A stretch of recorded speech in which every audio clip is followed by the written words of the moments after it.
Hi, guys, and welcome to another episode of Theories and Thoughts Podcast, episode 33, with your hostess, Arnya and Fancy. How y'all doing this week?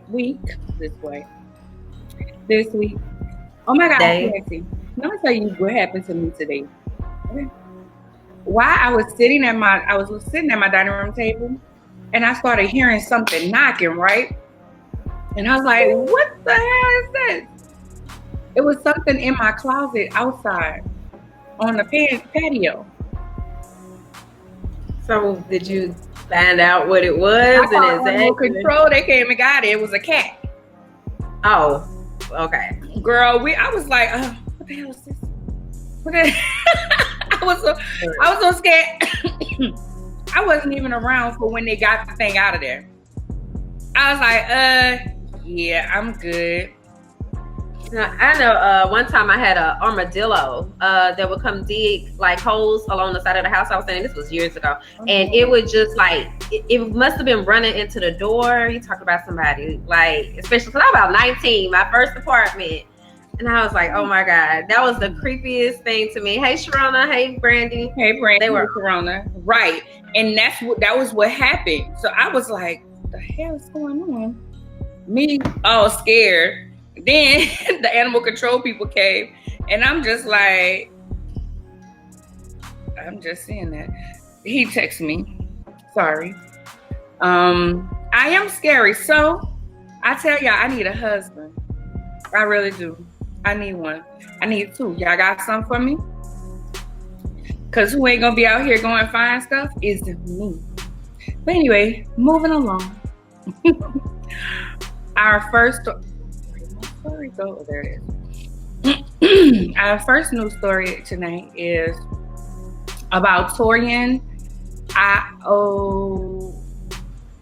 You know how to say her name? No, I don't. And I'm sorry. Actually, I realized how you put it on the sheet. That's not her full name. People were initially just addressing her as Toyin, but no, I'm sorry, because I'm at the same time. I've just looked at what you were doing, but I was trying to do my live watch party as well. But we can discuss the story, of course, because they should kind of know. But I'm trying to find her name. Her full name. Her full name? Okay. I mean, because that's what I'm saying. Like her name actually doesn't begin with Toyin. Toyin was a part of her name. So when I was seeing a post, like the news stories originally, they were just like referring to her as Toyin.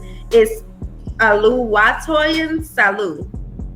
And of course, I'm probably saying that incorrectly. I hate to dishonor her in that way, but I don't know how to correctly say that. I'm sorry. So we apologize. Anybody who knows how to pronounce that, just know that we're not of the native tongue and we don't know how to pronounce it. She was 19 years old. She was found dead after a week of being missing. She was found after tweets about being sexually assaulted by a man who had given her a ride to retrieve her belongings from a church that she had sought shelter from. Those who don't know, she was a Black Lives Matter activist. So that's why it was just so weird that all of a sudden she ended up dead. There is no leads as far as I seen at this time, but we did want to speak on her. Go ahead, Fancy. Now, this wasn't a news story. Again, this was a post because, like I said, I follow, I see a lot of news through the post, and then I might actually click on it, but this was Instagram post, so I couldn't click on it. But one of the posts I saw actually had a Black man pictured. Like, I don't know if they've arrested him or not. And even the fact that I keep messing up her name kind of means I can't search it as well. But if you all happen to know anything about that, y'all can leave it in the comments as well. Because I did, I know they said several times that it was a Black man, but one post actually had like something like a mugshot or something of the person. Because she did identify the man, right? To them? I think so online, yes. And that's why a lot of people were saying in her tweets, that's why a lot of people were saying, Black men, you have to take care of us Black women. Just like you want us to shield you and be there for you and protect you, we need that from you. Actually, we need you to protect us. We need that comfort. You know, why are you out here sexually assaulting this Black queen like that? That is just disturbing. That's disturbing.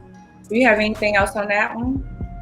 No, that was it. Well, I will say this. She seemed like she had a strong spirit. You know, yeah. I watched a clip of her speaking, and she was very passionate, articulate, but also just, I think she represented a lot of the youth nowadays. Just she represented them well, in my opinion. So, and I think that was, you know, a loss really to our community. And then the fact that it happened possibly with someone from our community makes it really hurt even more. 19. So we salute you, Queen, and our condolences to our family. On to some more just devastating news. Several, he has been taken into custody. Okay, cool. Thank you, Vicky. Some other news. Black people been just found hanging. I think I found 1, 2, 3. I think I found all five. One is a Hispanic man. Well, he's not Black, but he's Hispanic. Yesterday in Houston, his family did say that he was suicidal, but why would he just hang himself? Like, I just feel like people wouldn't pick that method to kill themselves. However, a little while ago, there was a bunch of youth taking that method to kill themselves. So I don't know. His family, I don't think is thinking it's a homicide, but I think it is. Just how I feel. Los Angeles, Robert Fuller at the age of 24. San Bernardino County, Malcolm Hartshit at the age of 38. Now, they had ruled Malcolm to be a suicide. And I seen someone post the other day that was like, "Dear cops, Black people will not commit suicide by hanging outside on a tree." And I'm going to go ahead and agree with that. So I think those have been, Roberts and Malcolms have been reopened. In Johannesburg, South Africa, I'm going to jack up her name. So I'm going to say Miss Poole, at the age of 28, was 8 months pregnant and she was killed. We don't know for a fact if that was race related, because in the news story that I did read, it did say that she was going to meet her boyfriend. So I don't know what that was about. Maybe on her way. It could be anything. And in Manhattan, Dominique Alexander at the age of 27. So was Dominique a man? Yes. Okay. I hadn't 3 of those names I hadn't heard. But I did see the woman as well, like a post about her. But again, it was an Instagram post. So I really couldn't go and look further into it. But I kind of think that, and just my opinion, as I'm kind of starting to see, because that's one reason why I didn't initially share anything about Robert Fuller, is I think they're kind of pressing that whole we think it's suicide thing. You know, even with the family saying that, I don't know.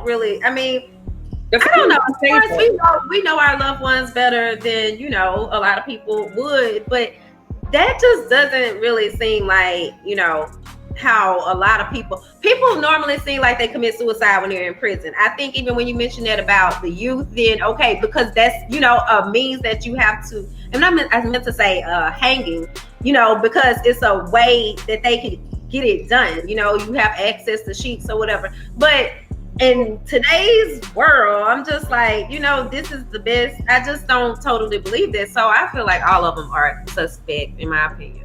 Right. No, that wasn't Robert Fuller's family. That was the Hispanic man yesterday in Houston.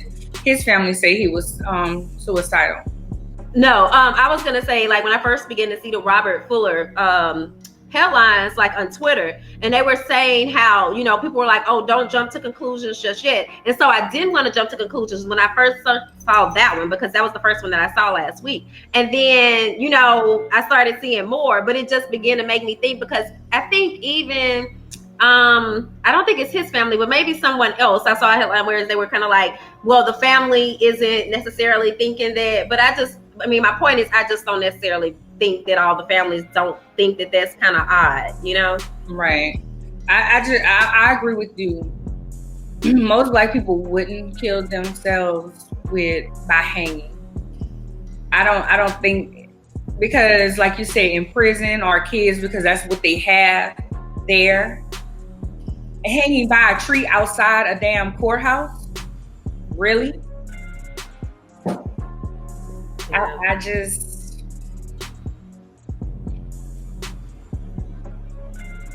I don't believe it. I just don't believe it. And there have so many people out here that's hating. And somebody brought up today on my Facebook, they asked, whenever, you know, we kind of got in a discussion where what do Hispanics tend to think that they are, you know, say that they are? Well, do they generally go more Black or white? And I think Puerto Ricans and people like that's from the islands tend to say, you know, kind of take on the Black culture, where Mexicans and Spaniards, I think that they tend to a lot of times, you know, go for white. Be like they want to be white or what have you. So, but people see them as Hispanic, and if they see them as Hispanic, they're gonna try to get them. All I'm saying is, please be careful. Be aware of your surroundings. I keep a box cutter in my purse. I keep a knife in my car, and I am learning how to shoot you properly. So don't come for me in mine. Okay? All right. Anything else, Fancy? No, y'all have been trying to start my watch party since forever. Just saying. Like, I don't even know. But no, nothing pertaining to that. All right. On to the next story. OSU, University of, that's Oklahoma State University, Ohio State University.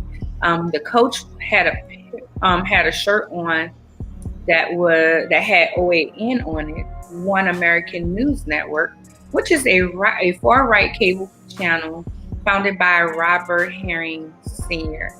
And owned by Herring Networks, launched on July 4th, 2013. The network is headquartered in San Diego, California, and operates news bureaus in Washington, D.C. and New York City.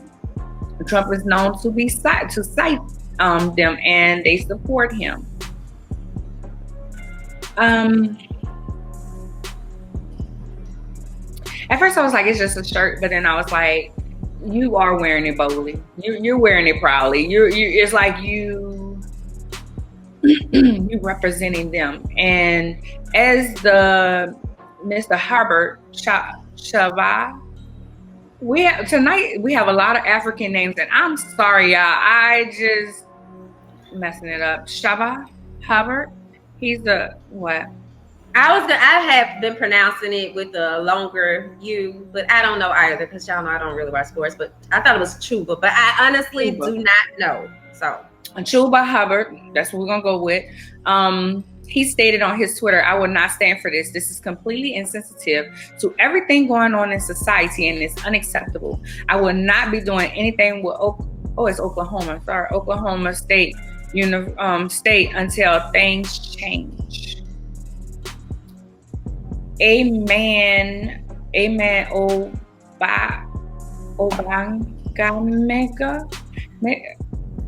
Sorry, y'all. Another player stood with him, and Justice Hill, a former player that's now playing pro football, also stands with him. And he says that there needs to be major changes in that football program. How do you feel about that, Fancy? Is it just a shirt or?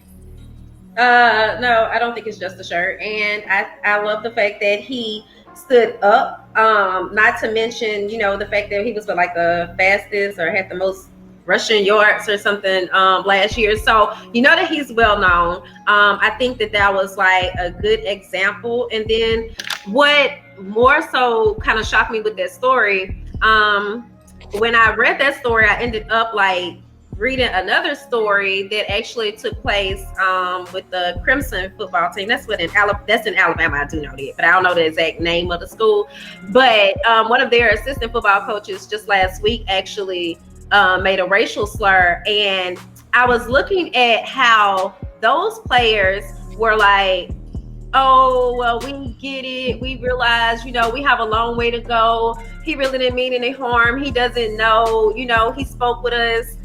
And what I really wanted to take the time to do this before we started this show was like to see, hey, Lena, how like if it was really possible to see where those other players were from. Because what I looked at with Hubbard is the fact that he's from Canada, and then I don't know if all those players that were speaking on Coach Sweeney's behalf were actually from the South, but it again made me kind of look at like the difference between people that's from the North and people that's from the South, because they were a lot more accepting, it seemed like a lot more tolerant to a lot of things. But I mean, that's in us, we're both from the South, so I think that as well.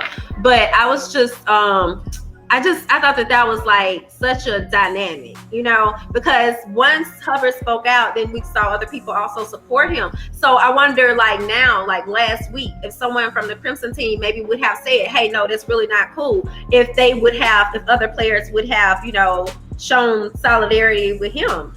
But I guess we'll never know. But I think also they might also should be looking at that situation. Like, don't be silent when, people are mistreating you or disrespecting you or your race or whatever the case may be, because we don't normally do that. And I just think that it's not just the shirt, what you're wearing, like I just said last week, your silence speaks for whatever basically that you're standing for. So even just to wear the shirt was pretty disrespectful, because also that means that if you're watching that news, then it means that that's what you're taking in, that's a big part of how you perceive things, people in life. So I think it's more than the shirt.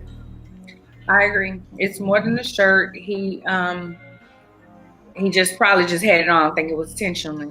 But as Hubbard said, it was, it's insensitive to what's going on now. And even if if that's your thing, you being extra insensitive to your Black players. And exactly. Look like he's one of the major key players on that team. So him speaking out should have sparked other people to speak out and say different things about what's going on there. And apparently there's a lot that needs to be changed around there, because they both were like, there's some major changes that need to be done. Yeah. I seen a player is leaving Vanderbilt and going to Alcorn next year in the fall, and he was he was like number 3 on the squad on that team. So things are changing. People are not liking things, and they see the value in, going to other things. And I can't wait to discuss that next week, buying Black and, the Black culture and different things like that. And I just want to add to that, when you said see the value in things, but also like we're seeing the value in us. You know what I mean? Like, think about it. That player had to have understood, like, hey, you know what I mean? I got some clout here. I have some room to say something. You all need me. Like, my opinions or whatever the case may be, are important. They should be taken into consideration before you make a move like that, because again, it was like I think really insensitive to the team, especially knowing that that you have Black players on your team. You're gonna work with them, you're gonna want to use them when it benefits you. You're gonna want them to help you make all that money. So why not think about what might be important to them right now? So yeah, I agree with you there. And just before I go into our sponsor for the evening, do you know have you heard back from Brandon? I just texted him. Okay. All right. Emailed him. That's what I was doing. That's what I was sitting here doing. Okay. Well, our first sponsor for this evening is Hustle Right Publication. Hustle Right Publication offers independent publishing, editing, ghostwriting, coaching, and webinars. Designed with the author in mind, all products and services are provided with the intent to encourage, teach, and assist authors to get their stories out and learn to leverage their book to generate multiple streams of income. You can get 20% off your webinar today by visiting hustlerightpublication.com and using code SWAG, that's SWAG, at checkout. And I have that on the screen for you all as well. And her website is www.hustlerightpublication.com, and her Instagram is hustlerite, WRITE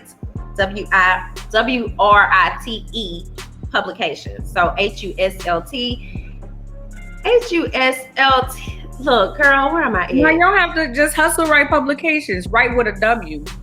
Okay, thank you.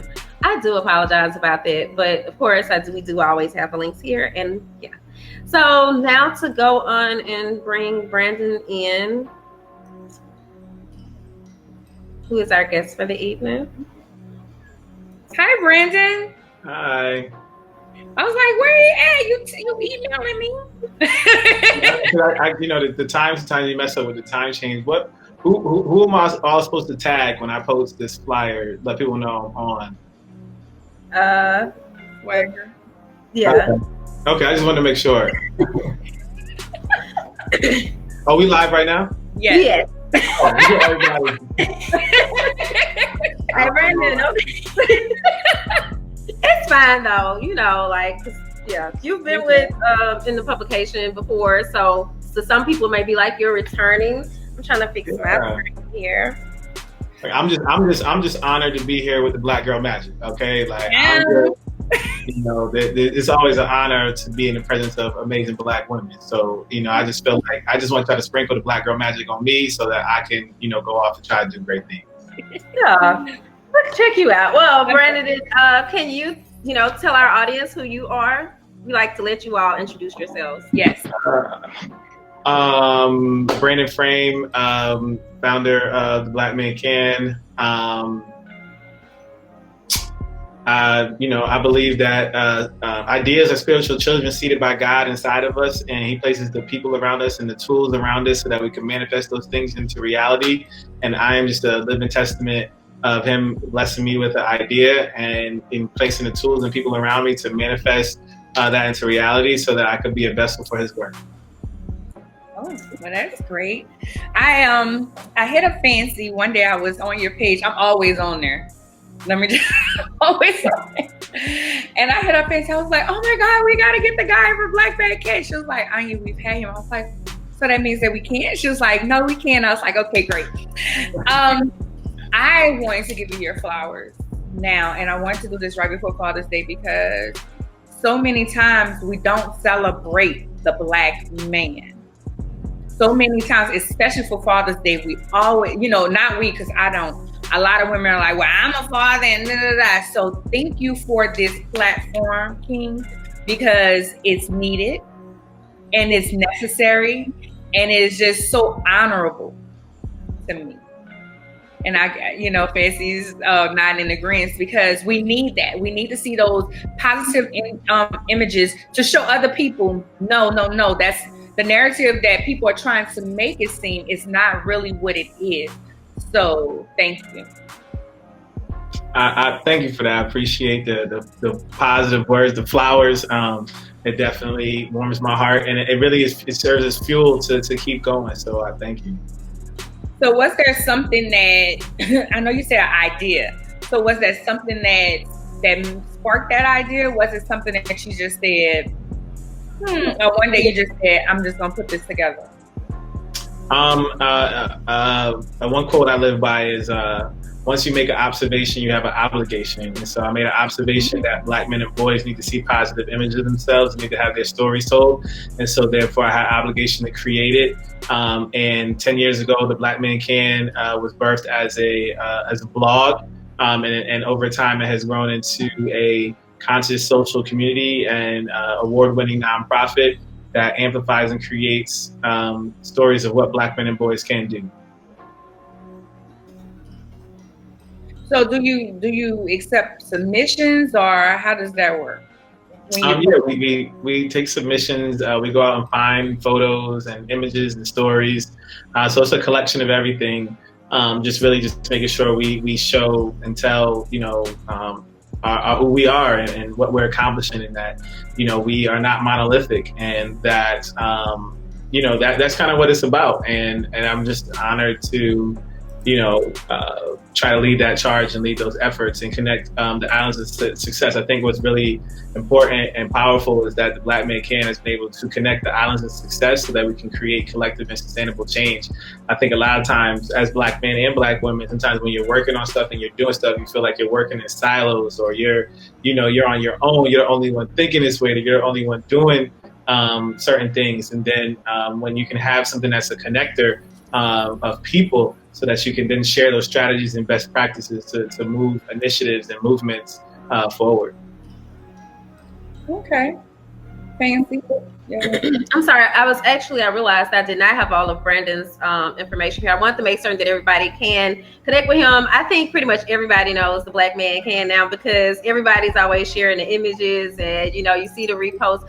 And congratulations on your 10 years, because I don't know if you remember this, but we actually started about at the same time. Mm-hmm. So just really seeing you take off and just feel like, oh, that's Brandon. I remember him from when, and then we connected again in 2016, and then and then here we are again 4 years later. And it's kind of funny because I mentioned this, it just seems like it just all kind of keeps coming full circle, how 4 years ago we did the Uplift the Black Man issue, which was really more so in honor of Philando Castile and Alton Sterling, and just kind of just in men, just really wanted to do something for men, and you were a part of that issue. And then here we are now 4 years later, and it's kind of almost like there's a whole nother revolution taking place, so I know I just said a lot, but congrats.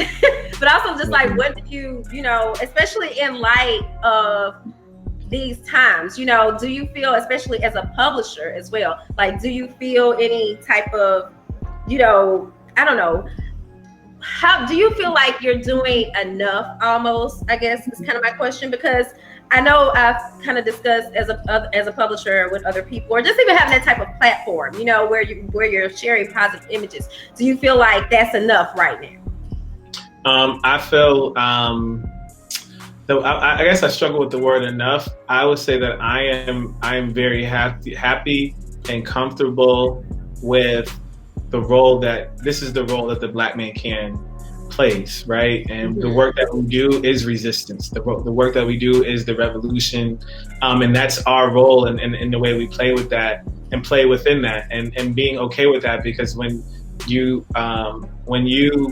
get into a place of thinking that you're not doing enough, that's not practicing self-compassion, right? I think it's really important to think about what your skills and your abilities are, and then that's the role that you play. If you're a photographer, then you should be capturing the images of this time and sharing those images with the world. If you're a writer, you should be covering the stories and telling the stories of what's going on. If you are an attorney and you can do pro bono work on behalf of protesters and get people bail and all those, whatever your role is, whatever your skill set, whatever your abilities are, that's where you live.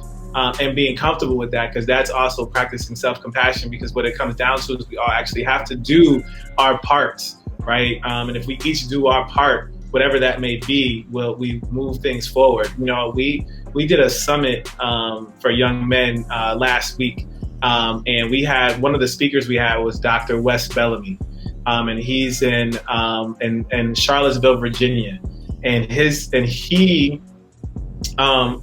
reason. Everything that happened in Charlottesville 3 years ago, he's the reason why that took place, right? He's the one who turned his anger and frustration into into movements and policy, right?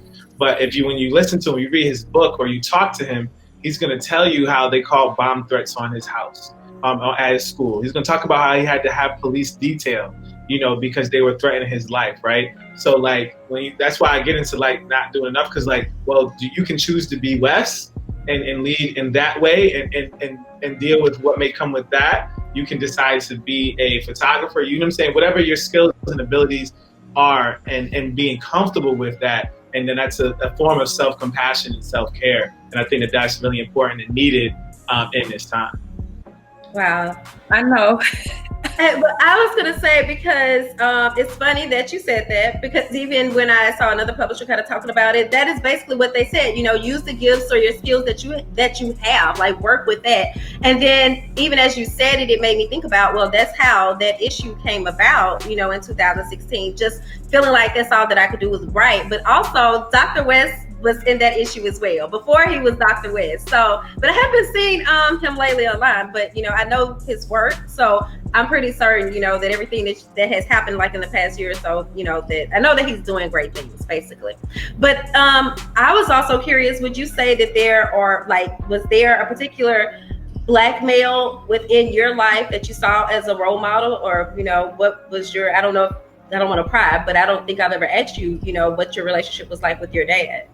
Me and my dad have a great relationship. And you know, we're season ticket holders to America's team, the Dallas Cowboys. And you know, I was in his wedding and everything like that. So we're great.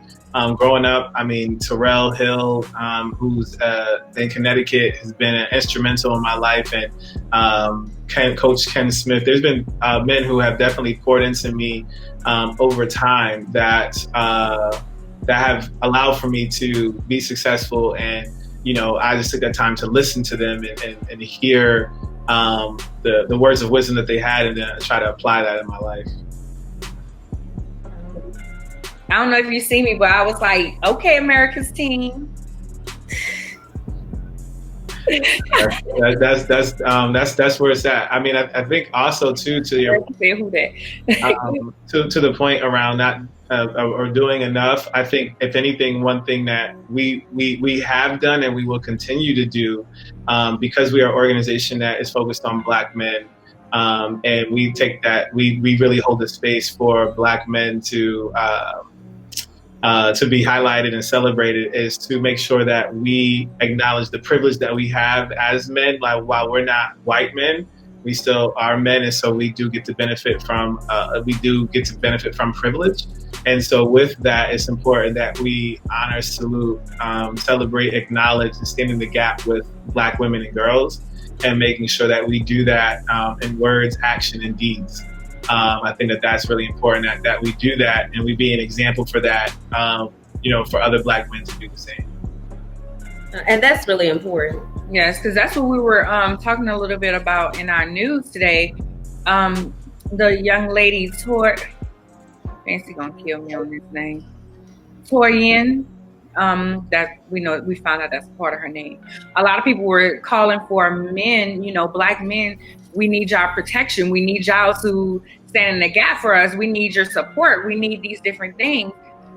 And I know with that story, a lot of people was calling on that. What do you think? Go ahead.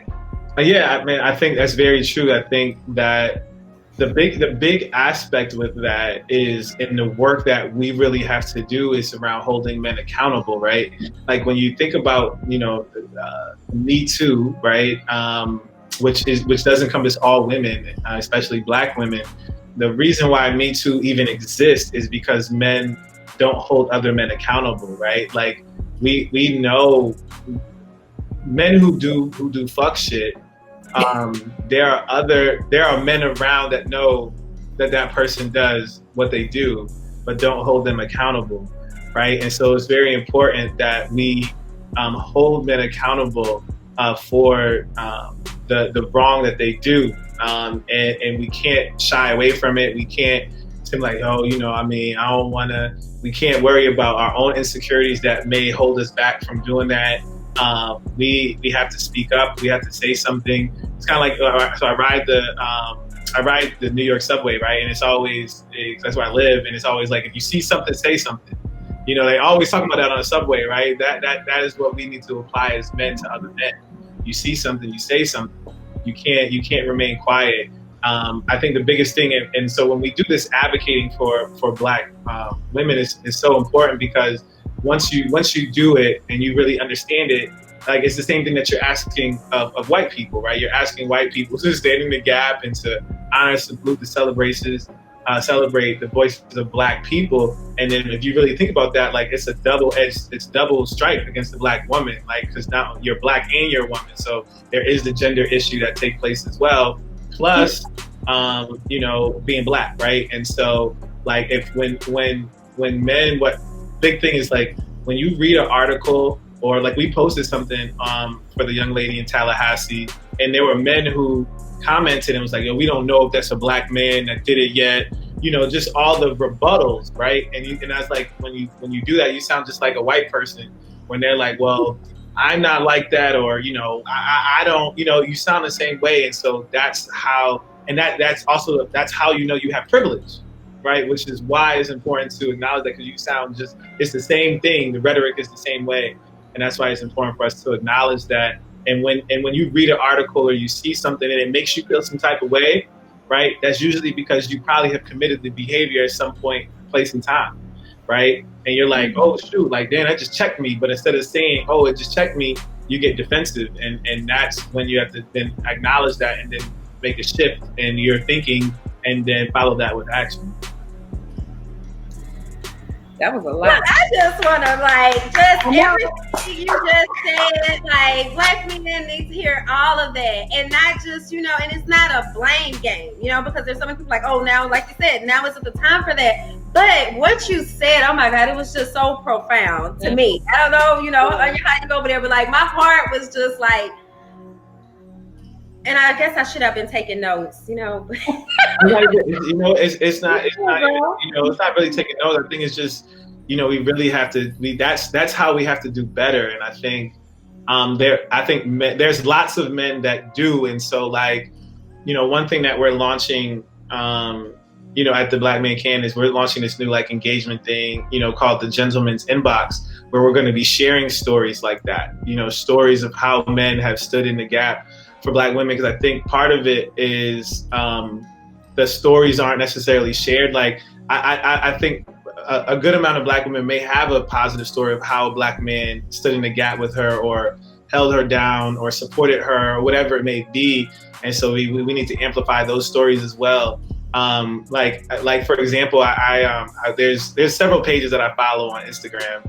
And one of the pages is definitely a very popular page, and they probably have a significant amount of women followers, right? And so I'm thinking about some of the amazing and positive stories that exist around Black men and how they are there loving and marrying and committing to and standing in the gap with Black women. But this one post that they posted, you know, it was this guy, and he posted, he said, it goes, 2 years talking, 3 years in a relationship, 2 years engaged, and then get married, right? And that's 12 years a slave. Like no woman should be in some sort of situation like that, right? But that's the story. That's what they posted, and it got mad comments and stuff like that. But what you actually did was amplify a story, a narrative from a Black man who got it backwards, which then contributes to the narrative that this is how Black men think, or this is what Black men are doing, when we have so many stories of, no, I met this woman, I DM'd this woman, we started dating, in 6 months we got engaged, and now we married. And those are the stories we have to continue to amplify and showcase so that they can be the example and be the norm. I totally get it, because I know we see more stories of women saying that men, once they get, how Kanye said, once he get rich, he leave you for a white chick. You know, we hear more and more of that, and more of how Black men don't.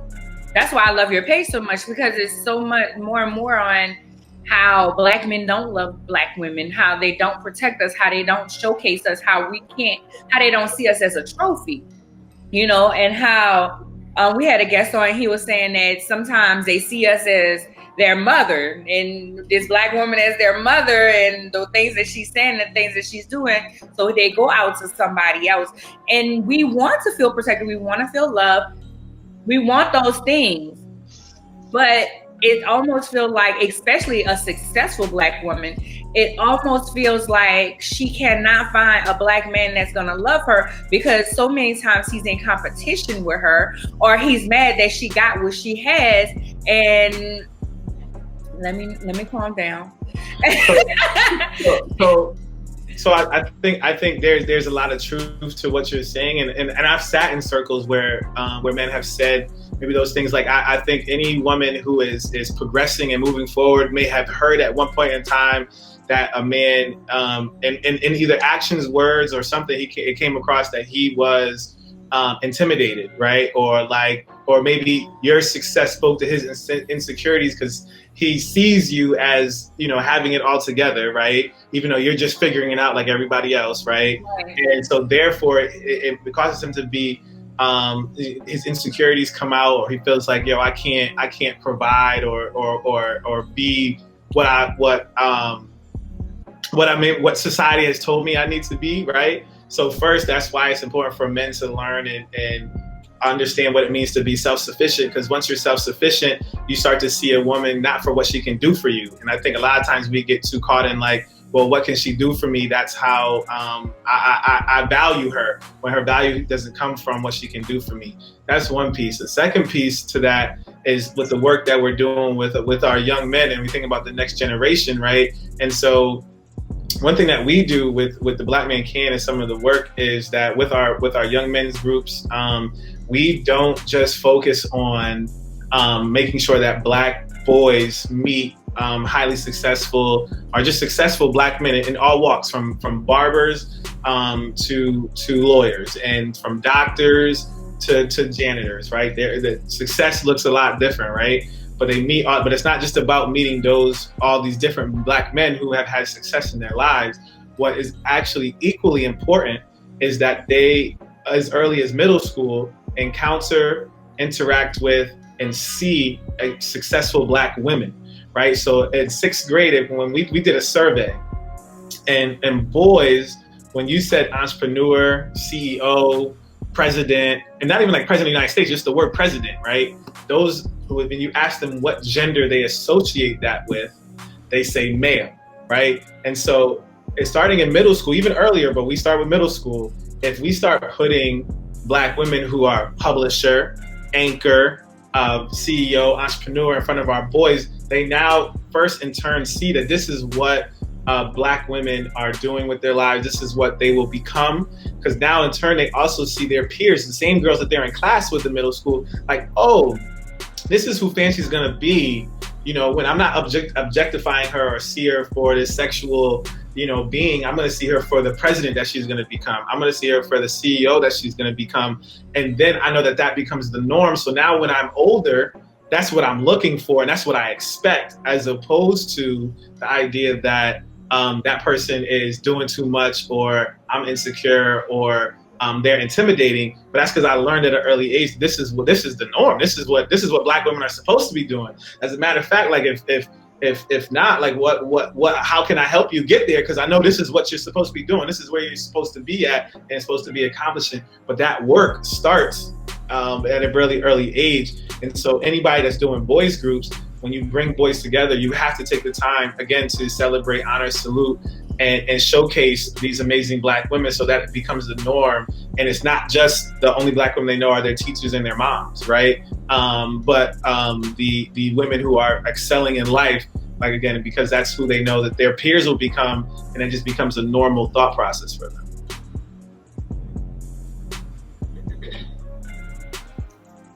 Do you have something? No, look like you have something. Oh, well, look, again, I'm just really taken by all of what you said. And, even I think we've discussed, we've talked before in the past, but I don't know, maybe it's just like, having a conversation again, how much you've reminded me of, just little things. And I'm like, Brandon really know his shit, for one, but also just like how to tie it all together, because even when we've talked in the past, we've talked about your initiatives. I've been following the page, and now I'm just kind of better understanding, like what it is that you're doing, how you're setting, these, I don't know, I almost want to say like the presets or the helping to set the right mindset for these young men.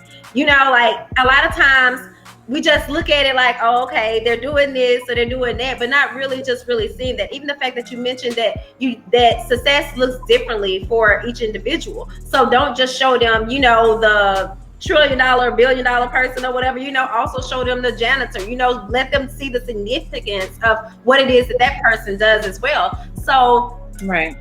I really do applaud you. And I guess it's like I have a whole nother new admiration for you now that we, you know, revisited the conversation in a lot of ways.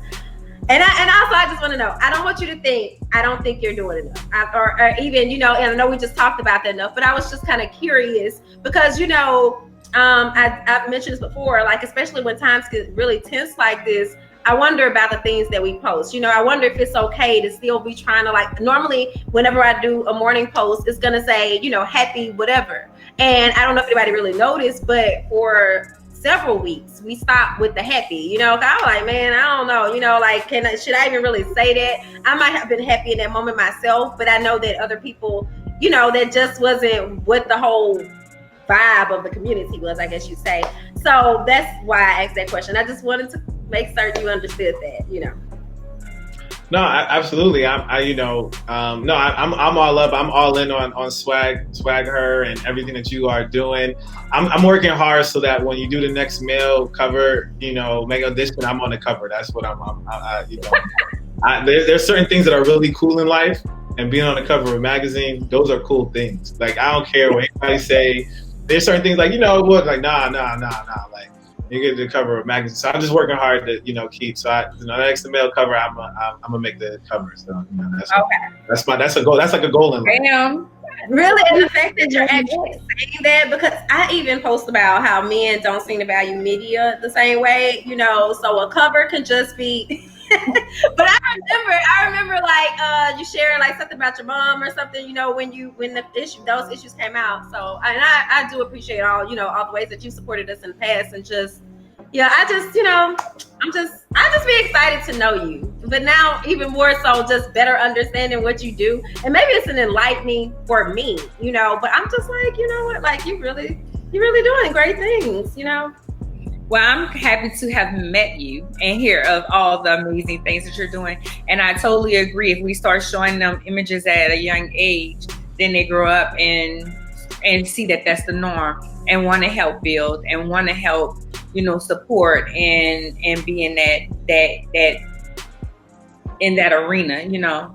And I too is like, Fancy, you know, everybody, I always tell people, your success is not my success. How I see it is how, you know, may not be how you see it. I actually had a conversation with my niece today, and I told her, if you don't go to college, you don't have to go to college. For me, I wanted a degree. That's what I see. There's a saying, and it says, I knew what type of woman I wanted to be. I didn't know what I wanted to be, but I knew what type of woman I wanted to be. And when I knew what type of woman, I knew what it looked like.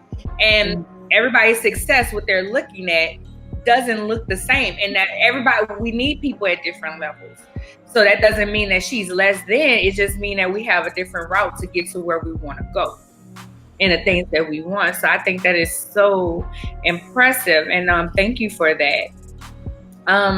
Wrapping up, is there anything, unless you had something else, Fancy? No, I was going to ask the same thing. If you had anything else you wanted to share, or current projects that you're working on.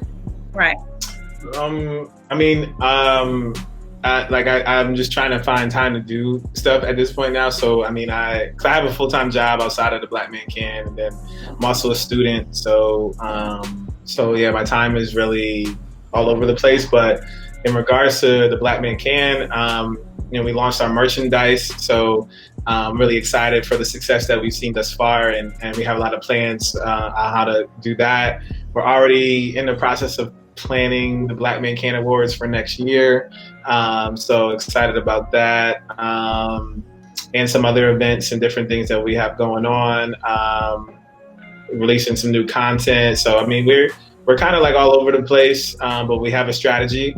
It's all over the place, but definitely a strategy in terms of, you know, how we just kind of continue to push the movement and showcasing what Black men and boys can do. And by July 1st, we'll probably relaunch the blackmencan.com, and it'll be like a full-fledged news site. And then we have the .org, which is the nonprofit. So we got a lot of things that we're working on. I'm excited about our growth and our potential, and just making sure that we trust God's timing on that. I think a lot of times, we want certain things like tomorrow. It's a natural habit for everybody. But I think since I've been maybe 28, 29, I'm 32 now, but I've really got to a place of not leaning on my own understanding, and it's really leaving it to God. It's kind of like a 3-prong approach. It's like a righteous man's steps are ordered by the Lord. Faith without work is dead, and you walk by faith and not by sight. And when you put that together, right? If I know and internalize, if I'm not leaning on my own understanding, which I don't do, if I know that my steps are ordered, so if my steps are ordered, then I have to walk by faith and not by sight. And if I do that, and I keep faith without work is dead, so I do the work, then that means that everything that's supposed to happen will happen, because it's already decided. Where I'm gonna be in 5 years, God already know. He got it laid out for me. All I have to do is do the work, and who knows what blessing. So I don't really try to plan. I strategize. I don't plan, because when you plan, God laughs. And so I just try to put strategy, do some work, do the work, and then the blessings just flow.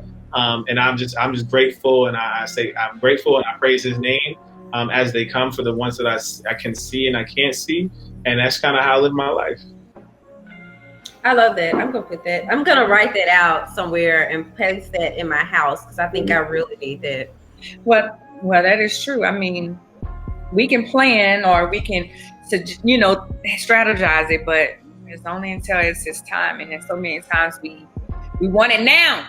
I want it now. This that microwave society. That's why I don't have a microwave in my house. You're gonna have to wait on the oven. No, I'm serious. Anyway, thank you so much for joining us, Brandon. We really, truly appreciate you. So I guess it's your 3rd time with SwagHer, and once with me, and once with Theories and Thoughts. And I'm sure we'll have you back on to talk about something that you got going on. Well, listen, it was an honor. It's always an honor to be in the presence of phenomenal Black women. I love Theories and Thoughts. I love SwagHer. I'm just a fan. And like I said, any way that I can be supportive, any way that the Black men can be supportive, please don't hesitate to send an email, a text message, whatever it may be. I want to be supportive in any way possible. Same here. Let us know. You're welcome. I'm speaking for you fans. I'm like, same here. Same here. He already look. I feel like Brandon is family. I don't know how he feels, but yeah. So yeah. Well, all right then. All right. Bye. Bye.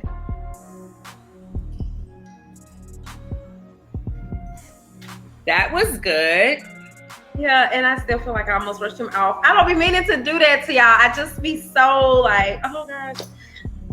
You're like, something that I love that he said, because I have this problem with these people telling me I'm Miss Independent.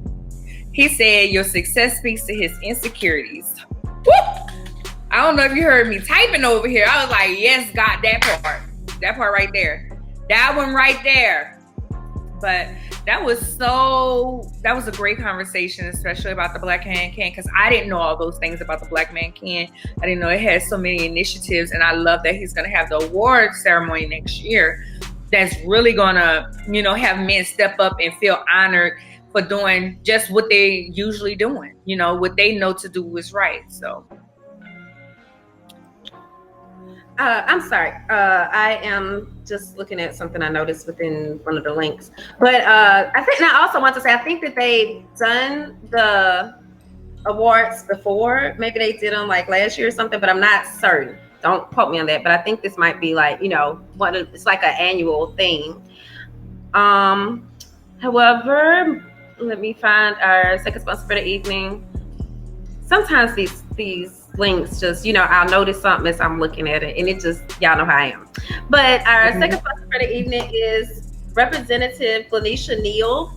If you have a smart TV and internet service, you'd like to check out this Black-owned streaming service that Glenicia represents. So you can start your free trial by contacting her on Instagram at Neal Glenicia, and that's NealGlenicia. So you all can check out Miss Neal, let her know that Theories and Thoughts or SwagHer Magazine or LadiCEO sent you, and just mention the fact that you'd like to move forward with the Black-owned streaming service. I'm sorry that we don't actually have the whole name for that, but that's that. And then we have our tumblers, which are on sale on the SwagHer.net website, and you all can visit the products page, and there's the link there. But it's basically SwagHer.net // product, and you can pull up everything from there. Then also, I feel like I'm just running out of list. Y'all, sorry, I got you. No, you're good. Go ahead.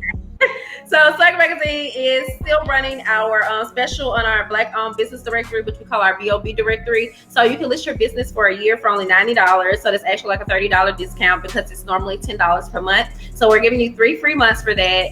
And it doesn't depend, but we have a product or a service. Like, we have sections for all of that, as well as we break the sections down by state, city, and industry, so that, you should definitely be able to find whatever it is that you're looking for if you are visiting the directory.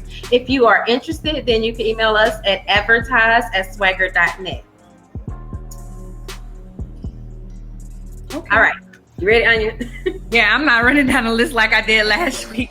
But I did want to show y'all one of my shirts from my boutique, Southern Girl with City Dreams. If you follow me, you see that I always say Southern Girl with City Dreams. It actually comes from a song. I ain't going to tell y'all what song because I don't want them to get me for copywriting.